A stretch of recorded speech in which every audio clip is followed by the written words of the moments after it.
of emergency. We need towering people in every field. Institutions unmanned by towering people are of no use. Mere institutions, we respect the court because we have to respect it. That should not be the state of the court.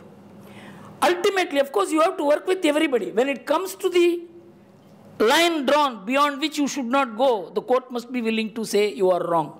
The president must be willing to say you are wrong. The civil servant must be willing to say you are wrong.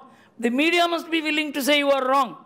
Unless this happens, any institutional mechanism you put to ensure that the emergency is not repeated will not happen. But one thing has definitely happened. There can be no emergency in India within the Constitution of India. Unless the Constitution is overthrown, the kind of emergency which was imposed in 1975 cannot be imposed in this country. The Shah Commission report, which was destroyed, is one of the finest documents. It has to be made part of every library, every college, every school. In fact, Ira Cherian, who fought the emergency in Parliament, he came and told me that when I wrote to the government for a copy of the Shah Commission report, they said Shah Commission report is not available. He had one copy.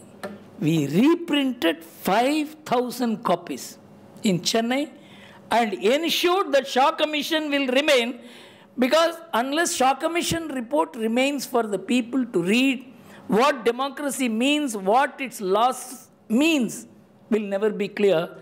And so, once, Delhi is the place which was first initially worst affected by emergency. In Delhi, I would like a debate on Shah Commission report. If that can be arranged, that would be, in fact, in which the judges must be called. You also speak. Let them speak. What will they speak? Let us see. Get the best senior lawyers who are making 30 lakhs a day. Call them to speak. Let them refuse to speak. But at least tell them we called them to speak. They are refusing to speak. At least shame them. We must make Shah Commission a living document. It's one of the finest documents produced by an honest judge, and so that should remain. So with this, I will conclude with what is democracy in India, why democracy in India can never be destroyed. There is a philosophy of democracy in operation in this country. It is not because of votes, it's not because of parliament, it's not because of parliament members. It is because of the inherent position, philosophic position in the DNA of India, which I happened to explain in a seminar in Japan. Mr. Gupta was also there. When they asked the most frequently asked question about India, as to how India, which has such diversity, is able to work with a democracy. I said, I'm surprised by this question, that diversity and democracy are contradictory. I said, democracy is needed only in a society of diversity. If it is a monogamous society, the fight is between two persons. Whether it is Abdullah or Ibrahim who should be the president, or Edward or Robert who should be the president, that is not our democracy. Our democracy is a clash of ideas. And what is the claim? We are able to withstand harmonization of total contradictions. So I cited 3 instances. How in our DNA this democratic spirit is there.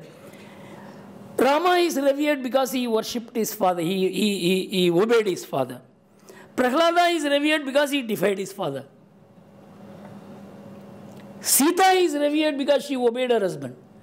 Meera is worshipped because he defied her husband. Lakshmana is respected because he obeyed his brother. Vibhishana is revered in the same way. In fact, in the Vaishnava tradition, he is regarded as one of the manifestations of the devotees.